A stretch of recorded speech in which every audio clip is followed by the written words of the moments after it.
Nageenyi kiyya bira eegalee sanarraan isaan akka kun jedha. Yaada gabaabaa tokko dabarfachuuf hin dhufee jedhe jechuudha. Yaada lamarratti inni sunis waa'ee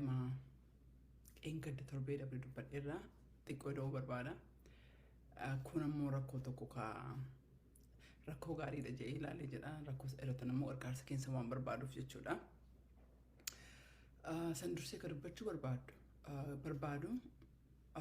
duula weerara Oromiyaan keessa jirtu kan Matakkal irra deemaa jiru kan hedduu adda addaa irratti argaa jirru keessattuu Wallagga irratti jechuudha.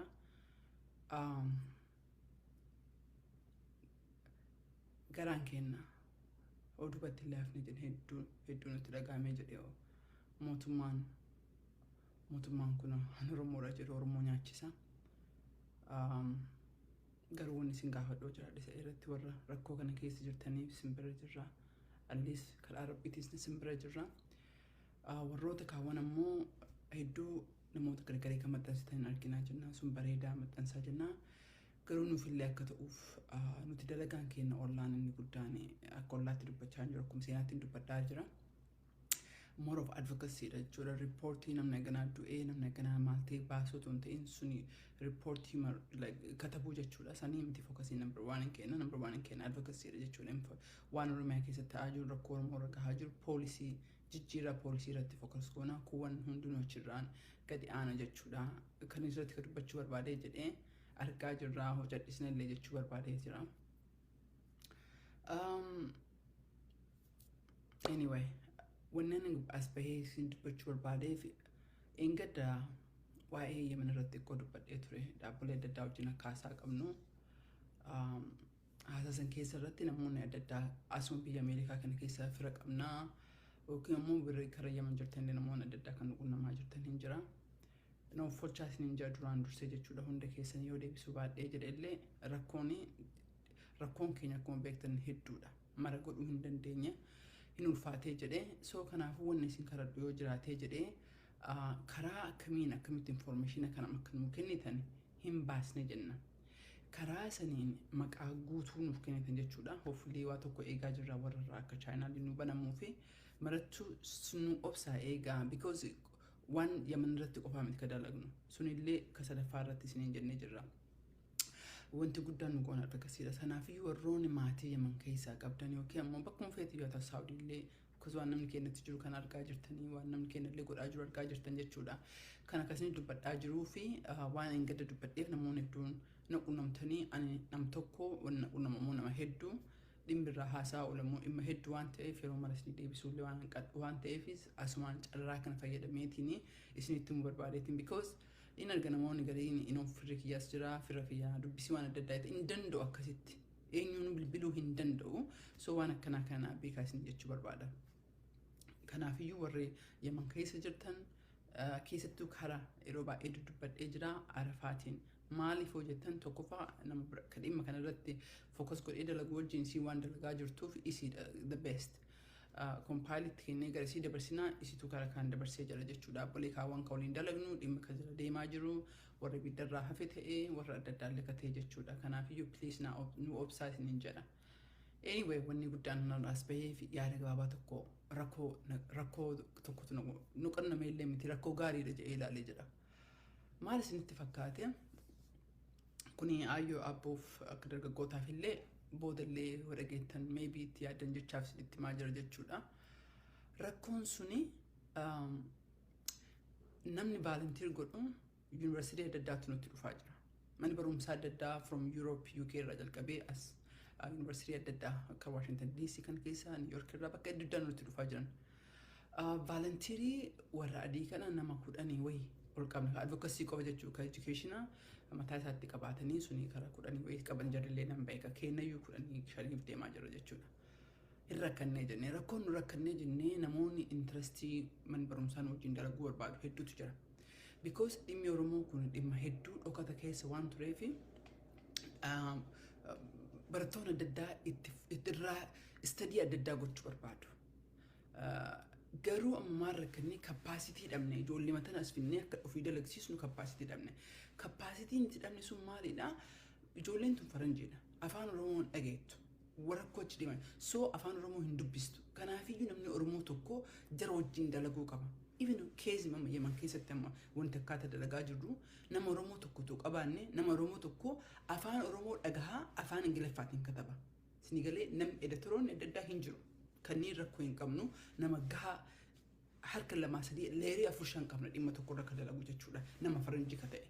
garuu ijoollee teena oromoota afaan oromoo dhageessu tokki ammoo afaan ingiliffaatiin barreessuu dadhabnee jenne yeroo baay'ee isin dubbadhee jira so kanaafiyyuu warra kana keessa dhagahaa jirtan ijoolleen yuunivarsiitiidhaaf illee kireeditii kennuu hin dandeenya nuti haayiskoolaaf illee kennuu hin dandeenya bakkuma adda addaa waan proogiraama adda addaa sitii seenterii waan adda addaaf illee katabuu hin dandeenya jechuudha rekomendeeshina katabuu waan dandeenyuuf akka dhaabaatitti so kanaafiyyuu hedduu nu qarqaaraa isiniin jedha keezii yemen irratti lamoonni tokko harka nu hidhee sochoon wogge tokko yoo jiraate namni keenya kumaatamaan achi jira namni nu qabnu nama tokko kam dubbisneen isa irra wanni najaati miti arafaat irratti rarraanuuf wanni tokkoyyuu afaan oromoo beekti afaan ingiliffaallee xiqqoo hin beekti jette jechuudha haguma kee xiqqoo beekti jechuudha kanaafiyyuu itti rarraanee jenna nama tokko isiin ilaalatti intarneetiin isiin dalagu biyya afrikaa keessa jirti rakkoo mataa isii keessa ta'u jirtu ciniinnattee dalagde jechuudha dhimma kanarratti ammoo ka biyya galuu barbaadutu jira ka biyya san keessatti miidhaa adda addaa irra gaheetu jira ibiddarraa warra hafantu jira akkuma beektan waa hedduutu jira kanaafuu keezii adda addaan barreessineetiin haalli waan carraan banamee jiruuf karanaan yaaluudhaaf jechuun waan humna kennaa oliiti garuu rakkoon nu qunnamee jira nama ijoollee oromoo dhabne ijoollee oromoo warroonni asirratti dhageettan yeroo hedduu ijoollee dargaggoota otoo hin ta'in feesbuukii irratti feesbuukii majooritii karra taa'u nama oromootti ispeeshaalii Itoophiyaa dhalatee guddatee nama guddatu asirra caqasaa waan jirtaniif ilmaan qabdanii keezii adda addaa keezii saawudiillee akkasuma jechuudha humna dhabne ammoo just ijoollee oromoo dhabne because kanneen mara kapaasitiin qabnu haayar gochuu fi so wanti nu goonu harki 90 jenne baalantiriidhaan deema jechuudha harki 90 kanaafuu baalantirii kana keessatti baalantirii faranjii hedduu qabnaa baalantirii oromoo nama oromoo dhabne jenne ammayyuu hedduudha kara nama jahaati ka waiting list irra kenne jechuudha baalantirii nu godhu warra kana keessa warra seera baratotu jira warra peace corps keessa jirutu jira warra biyya akkuma isiniin jedhe even including mootummaallee qabatee biyyoota Yurooppii kana keessaa ni jiru garuu capacity dhabne rakkoo gaariidha garuu rakkannee jirra because waa hedduu ofii kenna nam tokkoon gochuu hin dandeenyu utuu ka beeknullee kanaafiyyuu yoo maatii qabaattan yoo ijoollee qabaattan ijoolleen natti illee erginaa mallee yeroo baay'ee dogongoree namni anatti bilbiltaniitiin ana ergitan natti hin erginaa websaayitii irra deemaa baalantirii ka jiru appilikeeshina guutaa jedha namni yeroo baay'ee na ajaa'ibsee jedha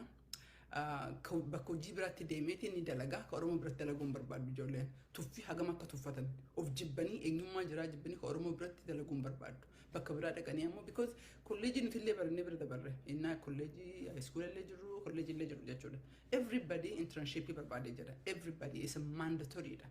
biyya kana keessatti iskuula tokko eebbifamuun duratti internship adda addaa kennuu qabda so we can write a letter